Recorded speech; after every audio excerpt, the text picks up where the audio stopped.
Topic हमारा DBMS में है वो है मल्टी वैल्यू डिपेंडेंसी। तो इसमें कुछ डिपेंडेंसीज अपन देखेंगे, कुछ छूट गया था तो उसको भी आज कंप्लीट कर लेते हैं। ठीक है, तो चलते हैं अपन मल्टी वैल्यू डिपेंडेंसी को समझते हैं। तो देखिए, multi value dependency most important question है एग्जाम में आने के लिए, बहुत ज़्यादा बार पूछा गया एग्जाम में। तो मल्टी वैल्यू डिपेंडेंसी तब होती है जब एक टेबल में दो विशेष एट्रीब्यूट्स, जब मल्टी वैल्यू डिपेंडेंसी कब होती है, जब एक तालिका मतलब टेबल, जब एक टेबल में दो विशेष एट्रीब्यूट्स मतलब फील्ड्स एक दूसरे से स्वतंत्र होते हैं। कैसे होते हैं? स्वतंत्र होते हैं, लेकिन दोनों एक तीसरे एट्रीब्यूट्स पर निर्भर होते हैं। मतलब सीधी सी बात है कि दो टेबल्स, एक टेबल है कोई जिसमें हमारे पास दो फील्ड्स हैं, पर दोनों आपस में कोई लिंक नहीं, पर दोनों फील्ड्स किसी एक फील्ड्स पर क्या है, डिपेंड करते हैं। तो एक मल्टी वैल्यू डिपेंडेंसी कम से कम दो विशेषताएं होती हैं। एक मल्टी वैल्यू डिपेंडेंसी में कम से कम कितनी विशेषता होती है? जो कि एक तीसरी विशेषता पर निर्भर करती है। इसलिए हमेशा कम से कम तीन विशेषताओं की आवश्यकता होती है। इसकी आवश्यकता होती है, तीन हमें फीचर्स की आवश्यकता होती है। अब मान लीजिए एक उदाहरण लेते हैं, एक बाइक जो मैन्युफैक्चर्स कंपनी है वो हर साल प्रत्येक मॉडल में दो रंग बनाती है। कौन कौन से? एक रेड बनाती है, एक सफ़ेद बनाती है, एक मतलब ब्लैक और वाइट, दो कलर बनाती है। For example bike model, manufacture year और कलर, ये हमारे पास टेबल है। अब इसमें देखिए हमारे पास ये टेबल, तो ये देखिए ये दोनों फील्ड्स, अगर हम यहाँ पे बात करें कि यह कॉलम कलर वाला और मैन्युफैक्चर ईयर मॉडल पर निर्भर करता है। जो हमारे पास मैन्युफैक्चर ईयर है वो किस पर निर्भर करता है? मॉडल पर निर्भर करता है, और एक दूसरे से कैसे स्वतंत्र है, कैसे स्वतंत्र है। इस स्थिति में column bike model multi value dependency है। जो बाइक कॉलम है आपके पास, जो बाइक मॉडल है वो कैसा है? Multi value dependency. क्यों? क्योंकि इसमें अलग अलग कलर्स हमारे पास हैं। तो ये कैसा वैल्यू हमारे पास, जो ये फील्ड्स है, ये एट्रीब्यूट्स है, ये कैसा है? Multi value dependency. अब जैसे हमने देखा है बाइक मॉडल डिपेंड करता है किसके ऊपर? मैन्युफैक्चर ईयर के ऊपर। और बाइक मॉडल डिपेंड करता है किसके ऊपर? कलर के ऊपर। यानी दोनों आपके किसके ऊपर डिपेंड करते हैं? बाइक मॉडल पर डिपेंड करते हैं। तो इसलिए हमारा क्या है, ये हमारा कहलाता है मल्टी वैल्यू डिपेंडेंसी। जब एक एट्रीब्यूट्स दो या दो से अधिक फील्ड्स पर क्या करता हो, निर्भर हो, तो वो हमारा क्या कहलाता है? मल्टी वैल्यू डिपेंडेंसी कहलाता है। अब इसे बाइक मॉडल में multi value multi determined manufacture year और bike model multi value determinant colour के रूप में हम आप समझ सकते हैं। तो ये हमारा क्या हो गया? Multi value dependency. क्लियर हो गया होगा मल्टी वैल्यू डिपेंडेंसी क्या होती है। अब इसी में हम बात करते हैं ज्वाइंट डिपेंडेंसी। क्या बात करते हैं? Joint dependency. तो ज्वाइंट जो हमारे पास है, आपको मालूम है कि जब हम कोई टेबल होती है, एक बड़ी टेबल को, बड़ी स्ट्रक्चर्स को हम उसको डिकम्पोज करते हैं। डिकम्पोज करने के बाद तो वैसे ही हमारे पास क्या ज्वाइंट, जो हमारे पास ज्वाइंट डिकम्पोजिशन है मल्टी वैल्यू डिपेंडेंसी के आगे की हमारे पास क्या जनरलाइजेशन होता है। मान लो फॉर एग्जांपल यदि हमारे पास एक सी के ऊपर, एक सी है हमारे पास और इसके ऊपर हमारे पास दो हैं, एक R1 है एक R2 है। ठीक है, किस रिलेशन पे? R रिलेशन पे आपका क्या करते हैं? बराबर है। किसके बराबर है? R रिलेशन के बराबर। तो हम कह सकते हैं कि यहाँ ज्वाइंट डिपेंडेंसी क्या है हमारे पास? Joint dependence. एक दो टेबल्स हमारे पास है, एक सी टेबल है और सी टेबल हमारे पास है, इन दोनों में आपस में क्या है? तो हमारी कौन सी डिपेंडेंसी? Joint dependency. तो R1 और R2 दिए गए रिलेशन में तो कैसे होगा? R A B C D, और R1 में क्या है? A B C। दोनों अगर हम R2 बनाएंगे तो अब इन दोनों में देखिए कॉमन कौन सा है? C। कॉमन कौन सा है? C। तो अगर याद, हमने आपको बताया था कि जब हम ज्वाइनिंग करते हैं तो दोनों टेबल में एक कॉलम यानी एक एट्रीब्यूट्स आपका कैसा होना चाहिए? कॉमन होना चाहिए, तभी हम ज्वाइंट डिपेंडेंसी कर सकते हैं। तो इन दोनों में देखिए D यहाँ पे, C यहाँ पर, इन दोनों के बीच में अगर हम बात करें तो हमारे पास जो है वो क्या है? C और D को हमने यहाँ से क्या कर दिया? डिकम्पोज कर दिया। C को यहाँ से निकाल दिया और D को निकाल दिया। क्या निकाल? C और D को निकाल, पर C यहाँ पे भी है, C यहाँ पे भी है, तो इसलिए हमने D को निकाल कर अलग किया और C को ले लिया, क्योंकि C दोनों के बीच में कैसी बनी रही? रिलेशनशिप है। तो वैकल्पिक रूप में R1 और R2, R का क्या है? Loss decomposition. क्या है? लॉस लेस डिकम्पोजिशन है। तो अपन यहाँ पे क्या करते हैं? ज्वाइंट डिपेंडेंसी करते हैं। R1, ये R1 R2 क्या है? टेबल से ध्यान रखना, तो R1 R2 Rn एक रिलेशन R को होल्ड करती है। किसको रिलेशन को होल्ड करती है? R को होल्ड के लिए कहा जाता है। अगर R1 R2 Rn lossless then joint dependency कैसी है? लॉस लेस जॉइंट डिपेंडेंसी है। क्लियर? अगर हम यहाँ पे A B C D R की joint dependency joint basis R के बराबर हो, किसके बराबर हो? आर, तो यहाँ पे हमारी क्या बनेगी? R1 R2 R3। तो ये जो डिपेंडेंसी होती है हमारी क्या कहलाती है?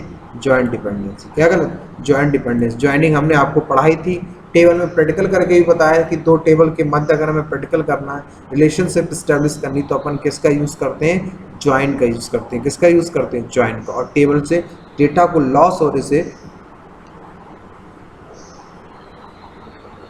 अपन क्या करते हैं? डेटा को बचाते हैं। ठीक है,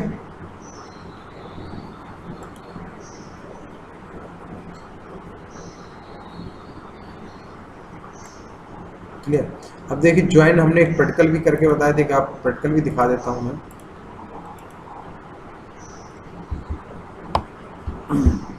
एक्सिस को ओपन किया और यहाँ पे आपने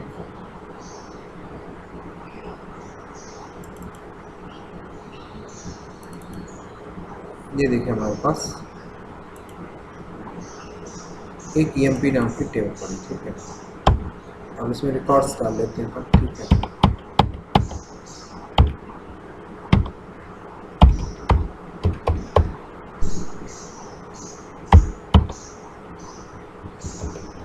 पहले अपन क्या करते हैं? ज्वाइंट डिपेंडेंसी क्या बना देते हैं? डिलीट मार देते हैं और इसको अब एक टेबल अपन क्या, इसको अपन डिजाइन में जाते हैं, तो इसको प्राइमरी की बनाए हैं। अब यहीं पे एक टेबल क्रिएट करते हैं, क्या?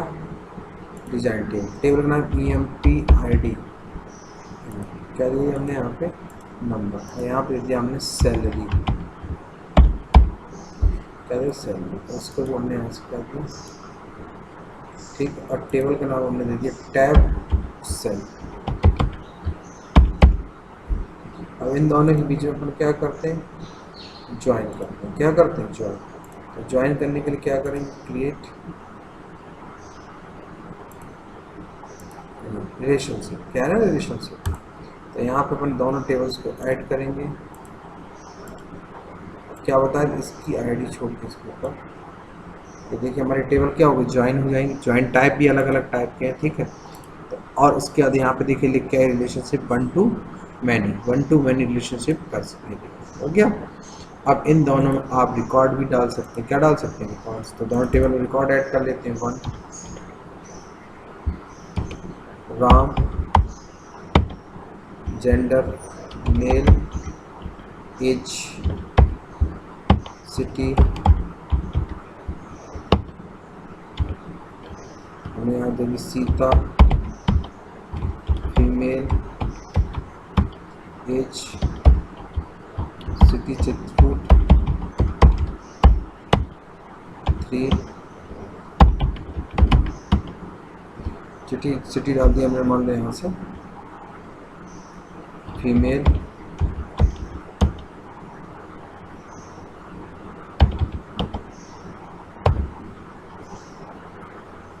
डाल दिया सप्लीमेंट। अब इसी तरह इसमें डालेंगे सैलरी। देखिए टेबल किससे ज्वाइन है? ये देखिए सैलरी वाले कॉलम से ज्वाइन है। तो यहाँ से अब इसमें हम सैलरी डाल देंगे। ID 1 की सैलरी डाल दी हमने।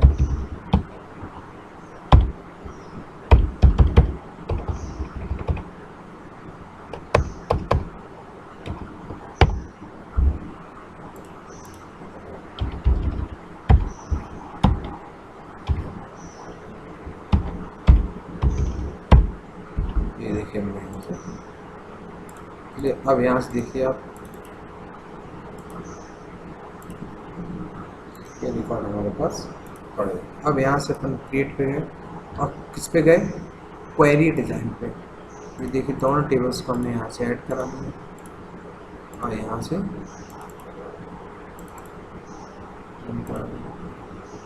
रिकॉर्ड, दोनों टेबल से रिकॉर्ड। तो इस तरीके से अपन क्या बनाते हैं? ज्वाइन कर सकते हैं। क्या कर सकते हैं? ज्वाइन। ये सारे प्रैक्टिकल करके आपको मैंने दिखाए हुए हैं, ठीक है। चलिए, उसके बाद हमारे पास आता है मैपिंग कंस्ट्रेंट्स। क्या आते हैं? Mapping constraints. तो देखिए, एक मैपिंग कंस्ट्रेंट्स एक डेटा कंस्ट्रेंट्स है। कैसा है? एक डेटा कंस्ट्रेंट है जो उनके यूनिट्स की संख्या को व्यक्त करती है। किसको व्यक्त करती है? उनके यूनिट्स, इनके अंदर कितने यूनिट्स या इकाइयाँ डिफाइंड है, जिनमें से एक रिलेशनशिप सेट होता है। क्या होता है? जब हमने बताया था ना, जैसे हमारे पास एक आर है और इसमें हमने दे दिया ए बी सी डी, तो ये इसके क्या है? यूनिट्स हैं।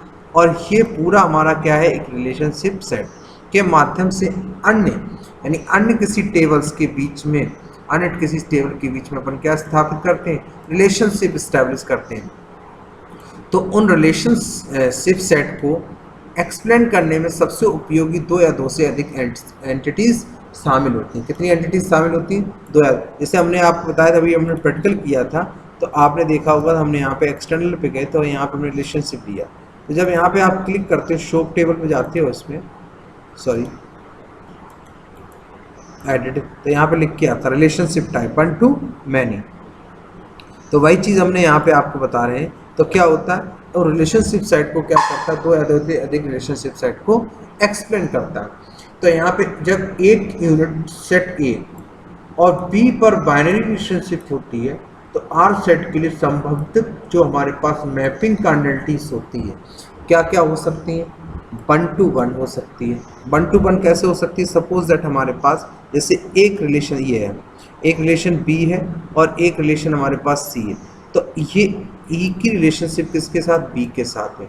तो यहाँ पे जैसे समझाया हुआ है कि जब एक से एक मैपिंग हो, E1 की इकाई यानी E1 की यूनिट E2 की किसी एक यूनिट से जुड़ी हो, सिर्फ किसी एक यूनिट से जुड़ी हो, तो E2 और E1 किसी एक ही से क्या होती? जुड़ी होती है।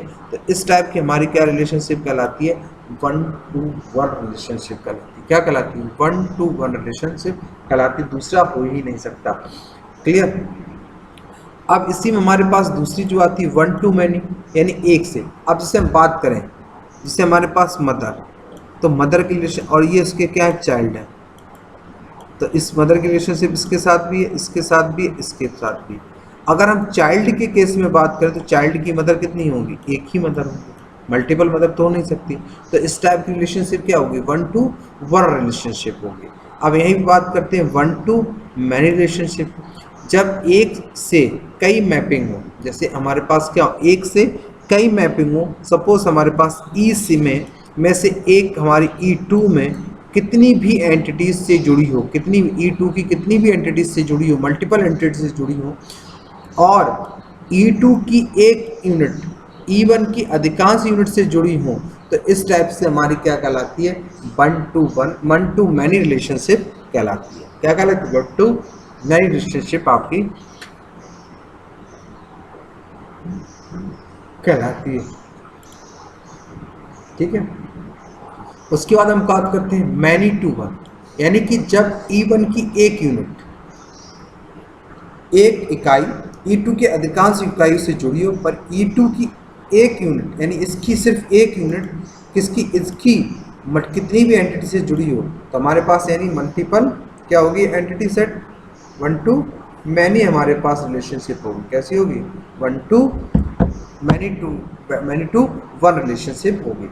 क्लियर? अब जैसे हमारे पास मैनी टू मैनी, कई एंटिटीज साथ जुड़ी हो, तो इस टाइप की ये जो हमारा कहलाता है, ये क्या कहलाता है? Mapping constraints. क्या कहलाते हैं? Mapping constraints. ठीक है।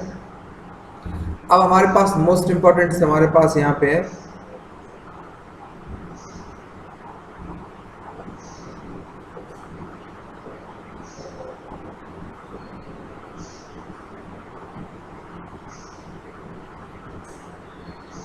ठीक है, मोस्ट इंपॉर्टेंट हमारे पास ER मॉडल। क्या है हमारे पास? ER model.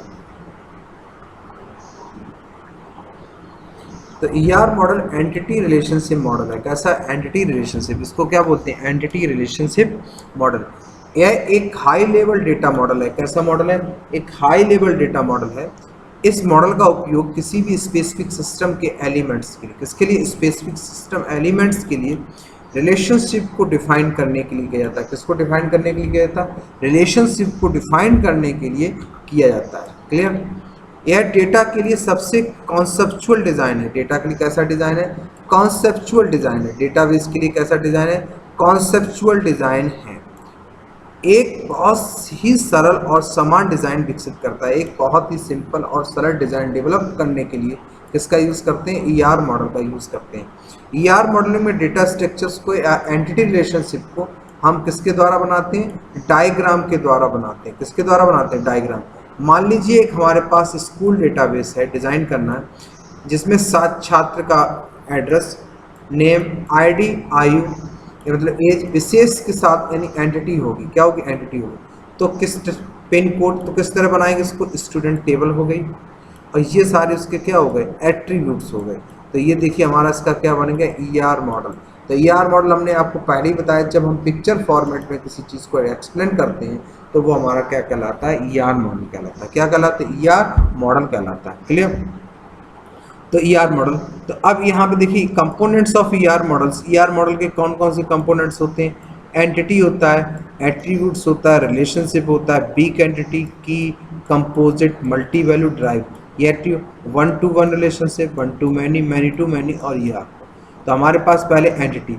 एंटिटी किसी भी वस्तु या वर्ग या क्लास या स्थान हो सकता है। क्या हो सकता है? कोई वर्ग हो सकता है, कोई क्लास हो सकता है, उस स्थान। ईआर डायग्राम में इकाई को यानी एंटिटी को रेक्टेंगल द्वारा रिप्रेजेंट किया जाता है। किसके द्वारा रिप्रेजेंट किया जाता है? रेक्टेंगल के द्वारा रिप्रेजेंट किया जाता है। किसी ऑर्गेनाइजेशन के मैनेजर, प्रोडक्ट, कर्मचारी, विभाग एक एंटिटी के रूप में माना जा सकता है। किसके रूप में माना जा सकता है? एक एंटिटी के रूप में माना जा सकता है। ठीक है। अब यहाँ पे बिग एंटिटी की बात करें, ये सब क्या है? एक एंटिटी। बिग एंटिटी किसी एंटिटी या एंटिटी एक एंटिटी जो कि अन्य एंटिटी पर निर्भर होती है उसे कमज़ोर एंटिटी कहा जाता है। उसे हम कौन सी एंटिटी कहते हैं? Weak entity. जब कोई दूसरी एंटिटी पर निर्भर होती है तो हमारी कौन सी एंटिटी कहलाती है? वीक एंटिटी कहलाती है। और इस अपना कोई प्रमुख गुण नहीं है, इसका कोई प्रमुख गुण नहीं होता। वीक एंटिटी को हम डबल रेक्टेंगल द्वारा रिप्रेजेंट करते हैं। ये क्या है? वीक एंटिटी क्या है? आपका डबल रेक्टेंगल से रिप्रेजेंट किया जाता है। एट्रीब्यूट्स किसी एंटिटीज के जो गुण होते हैं उनको एक्सप्लेन करने के लिए किसका यूज़ करते हैं? हम एट्रीब्यूट्स का यूज़ करते हैं। एट्रीब्यूट्स को रिप्रेजेंट करने के लिए हम किसका यूज़ करते हैं? एलिप्सिस का यूज़ करते हैं। जैसे आईडी, कॉन्टैक्ट नंबर, छात्र की विशेषता, ये सब क्या है? ये हमारे सब क्या है? एट्रीब्यूट्स हैं। क्या होते हैं? की किसी भी की विशेषता को, की एट्रीब्यूट्स को रिप्रेजेंट करने के लिए हम अंडरलाइन टेक्स्ट का यूज़ करते हैं। ये देखिए एलिप्सिस बनाया, एलिप्सिस का के लिए हो गया? एट्रीब्यूट्स के लिए। और एट्रीब्यूट्स में हमने जो आईडी है वो प्राइमरी की है तो उसको हमने क्या यूज़ किया? अंडरलाइन यूज़ किया। किस में करते हैं? ईआर डायग्राम में। ध्यान रखें। कंपोजिट एट्रीब्यूट्स के लिए कंपोजिट एट्रीब्यूट्स के एलिप्सिस द्वारा तथा एलिप्सिस के साथ जोड़ते हैं। किसके द्वारा? एलिप्सिस के साथ जोड़ते हैं। जैसे किसके द्वारा? जब जो हमारे पास कंपोजिट है तो उन्हें कंपोजिट एट्रीब्यूट एक एलिप्सिस के द्वारा दर्शाया जाता है। जैसे हमारे पास नेम है तो नेम हमारा क्या है? कंपोजिट एट्रीब्यूट्स है। तो देखिए नेम के साथ हमने किसको जोड़ दिया? फर्स्ट को जोड़ दिया, मिडिल और लास्ट में। तो ये हमने किसके द्वारा बताया? एलिप्सिस के द्वारा बताया। किसके द्वारा बताया? एलिप्सिस के द्वारा हमने यहाँ पे लिए। Multi value dependency, multi value attributes. क्या? Multi value. जब एक एट्रीब्यूट्स एक से अधिक वैल्यू हो सकती है तो इन्हें विशेष मल्टी वैल्यू एट्रीब्यूट्स के रूप में माना जाता है। किसके रूप में माना जाता है? विशेष मल्टी वैल्यू एट्रीब्यूट के माना जाता है। इन्हें हम डबल ओवल के द्वारा, किसके द्वारा? डबल ओवल के द्वारा रिप्रेजेंट करते हैं। तो ये हमारा क्या कहलाता है? Multi value attribute. उसके बाद हमारे पास ड्राइव एट्रीब्यूट्स। तो ड्राइव एट्रीब्यूट्स क्या होता है? जब ड्राइव एट्रीब्यूट्स को हम डैशेस एलिप्सिस से रिप्रेजेंट करते हैं। ड्राइव एट्रीब्यूट जो किसी से लेते हैं, या डेट ऑफ बर्थ किसी अन्य, तो हमने यहाँ पे किससे रिप्रेजेंट किया? एज को एलिप्सिस से रिप्रेजेंट। रिलेशनशिप, रिलेशनशिप तो जब दो टेलर्स के बीच में जब मध्य क्या होता है? रिलेशनशिप इस्टेब्लिश करते हैं तो वहाँ पर हम किसका यूज़ करते हैं? डायमंड शेप का यूज़ करते हैं। तो ये हमारे पास रिलेशनशिप थे या डायग्राम के कुछ पॉइंट्स हमने आपको बताए। अभी देखिए यहाँ से हमने डीबीएमएस में सारे चैप्टर्स कंप्लीट कर दिए। कुछ एक आधा छूटे तो वो छोटे मोटे, उनसे कोई मैटर नहीं करेगा। तो आप यहाँ से डीबीएमएस पढ़िए और फिर कोई क्वेश्चन आए तो आप कॉल कर लीजिए, तो हम उनके बेस कोई वीडियो बना के आपको बता दिया। तो इन सबको आपको करना है। आज की क्लास में इतना ही काफ़ी। ठीक है, अब नेक्स्ट हो सकता है आपके एग्ज़ाम वगैरह असाइनमेंट्स वगैरह में कोई क्वेश्चन में प्रॉब्लम हो तो वो क्वेश्चंस वगैरह भी आप उससे पूछ सकते हैं। ठीक है, चलिए, थैंक यू।